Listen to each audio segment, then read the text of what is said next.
If someone were to take a step back and reflect on their life, what they may find is that they rarely feel happy or experience joy.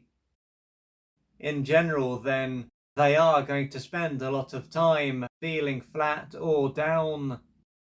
What might stand out is that they have been this way for as long as they can remember. If this is the case, what might enter their mind is that they were born this way. The outcome of this is that they will just have to do their best to tolerate what is going on.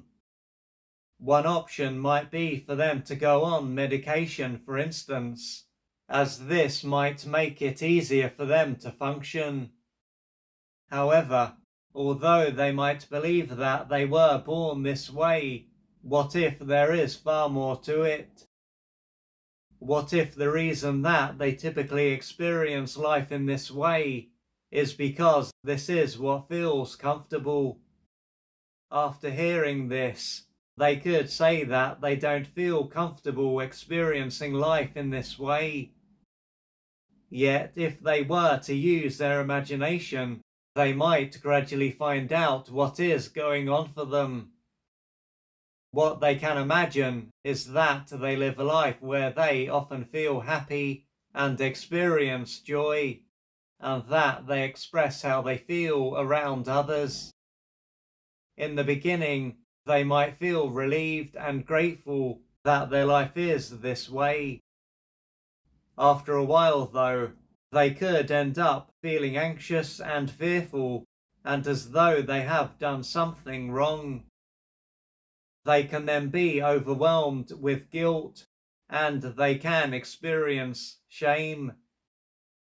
From this, it will be clear that experiencing positive feelings and freely expressing themselves is seen as a threat to their survival and as something that is bad. It is then not a surprise that they have the tendency to feel flat or down. Having a neutral or low mood will have been a way for them to unknowingly manage their inner state. They can believe there is no reason for them to be this way, and how they feel when they change their behavior is irrational. Nonetheless, if they were able to go back in time and observe what it was like for them as a child, they might realize why they are this way. This may have been a stage of their life when their mother was seldom in a good way emotionally. So their mother might have spent a lot of time in bed, with her rarely getting up during the day. Or she might have rarely been in bed during the day and gone to work, but often been miserable when she was up. This would have meant that she wasn't in a position to attune to their needs and be there for them. To try to be seen and heard and loved by her, they are likely to have automatically attuned to her needs and done what they could to try to make her feel better.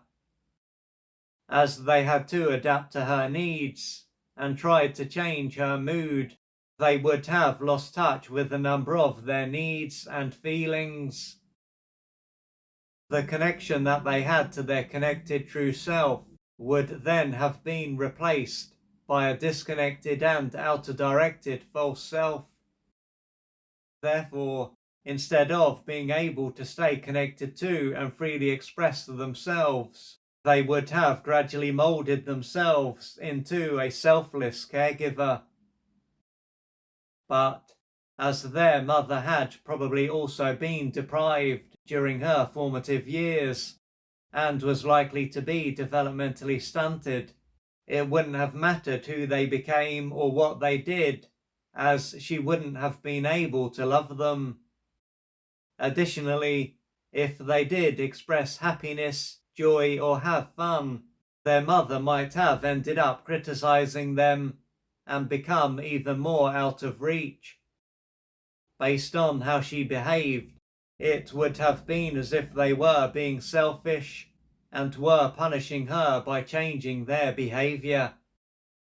This would have played a part in them believing that it was wrong for them to experience positive feelings, and that it would cause them to be rejected and abandoned, and for their life to end. Not allowing their emotional state to rise above the level of their mother's, and being focused on her needs, would have been seen as the only way for them to survive. Many years will have passed since this stage of their life, of course, but deep down they will believe that if they allow themselves to be happy and express how they feel, they will be rejected and abandoned, and their life will come to an end. Behaving in this way will also serve as a defense that allows them to keep the pain that they partly experienced but had to repress all of those years ago outside of their conscious awareness. For them to change their life, they are likely to have beliefs to question, pain to face and work through, and unmet developmental needs to experience. This will take courage, patience, and persistence.